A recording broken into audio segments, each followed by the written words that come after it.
করে শোনানো হলো। বাংলাদেশ বেতার সিলেট। এক্ষুনি শুনবেন আমাদের স্থানীয় খবর। আসসালামু আলাইকুম। আজ মঙ্গলবার 30 বৈশাখ 14 জিলকদ 13 মে। বাংলাদেশ বেতার সিলেট সংবাদ পড়ছি সাইমা সুলতানা। সারা দেশের মতো সিলেটেও গতকাল পালিত হয়েছে বিশ্ব নার্স দিবস। আধুনিক নার্সিং পেশার রূপকার ফ্লোরেন্স নাইটিঙ্গেলের জন্মদিন উপলক্ষে প্রতি বছর বিশ্বব্যাপী 12 মে আন্তর্জাতিক নার্স দিবস উদযাপন করা হয়।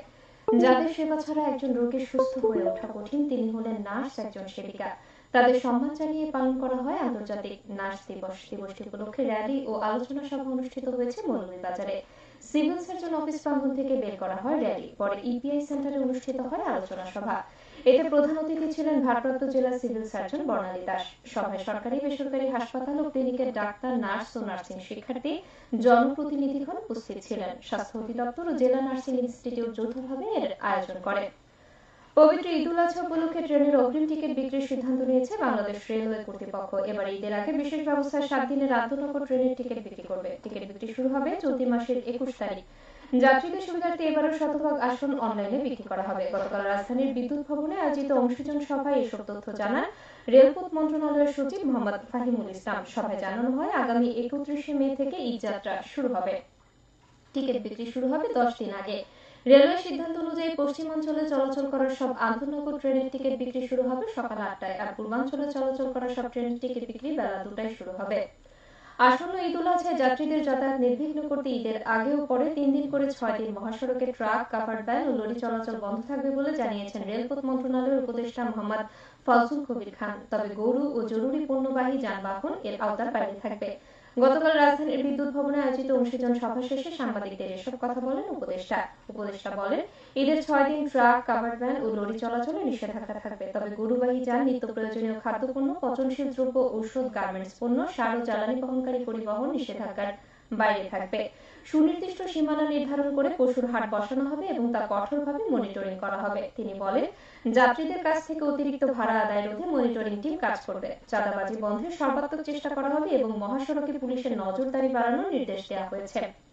হজের সব প্রস্তুতি সম্পন্ন হয়েছে বলে জানিয়েছে হজ এজেন্সিজ অ্যাসোসিয়েশন অব বাংলাদেশ। আগামীকাল সিলেট উসমানী আন্তর্জাতিক বিমানবন্দর থেকে সরাসরি মদিনায় যাবে সিলেটের প্রথম হজ ফ্লাইট। এবার সিলেট থেকে হজে যাচ্ছেন 2675 জন। গতকাল নগরের হাবের সিলেট অঞ্চলের কার্যালয়ে এক সাংবাদিক সম্মেলনে এই তথ্য জানান হাব সিলেট অঞ্চলের চেয়ারম্যান মোহাম্মদ আব্দুল হক। এবছর সিলেটের 2675 হজযাত্রীর মধ্যে সিলেট ওসমানী বিমানবন্দর থেকে হজে যাবেন 2090 জন এবং বাকি 585 জন যাবেন ঢাকা থেকে।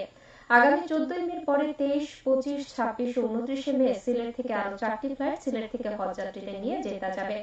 যারা সিলেট ওসমানী আন্তর্জাতিক বিমানবন্দর থেকে সরাসরি হজে যাবেন তাদের ইমিগ্রেশন সৌদি আরবে সম্পন্ন হবে। জেলা আইন শৃঙ্খলা কমিটির সভা অনুষ্ঠিত হয়েছে গতকাল মৌলভীবাজারে। জেলা কালেক্টরেটে অনুষ্ঠিত সভায় সভাপতিত্ব করেন জেলা প্রশাসক মোহাম্মদ ইসরাইল হোসেন।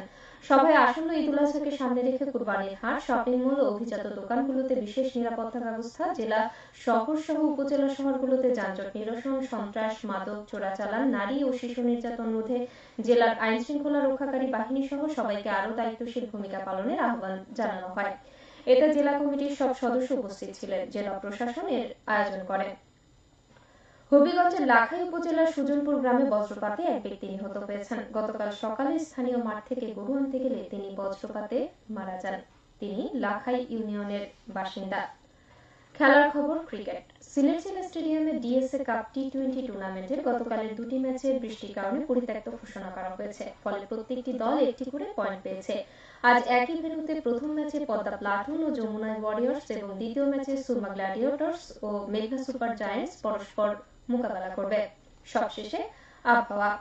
আজ বেলা 1টা পর্যন্ত পূর্বাভাসে বলা হয়েছে সিলেট ও পার্শ্ববর্তী এলাকায় পশ্চিম উত্তর পশ্চিম দিক থেকে অস্থায়ীভাবে ঘন্টায় সর্বোচ্চ 60 কিলোমিটার বেগে ঝোড়ো হাওয়া বয়ে যেতে পারে। সেই সঙ্গে হতে পারে বৃষ্টি অথবা বজ্রসহ বৃষ্টিপাত। এসব এলাকার নদীবন্দর সমূহকে 1 নম্বর সতর্কতা সংকেত দেখিয়ে যেতে বলা হয়েছে। আজ সিলেটে সূর্যোদয় হয়েছে ভোর 5টা বেজে 9 মিনিটে এবং সূর্য অস্ত যাবে সন্ধ্যে 6টা বেজে 28 মিনিটে। সংবাদ শেষ হলো। পরবর্তী স্থানীয় সংবাদ প্রচারিত হবে দুপুর 1টা বেজে 5 মিনিটে।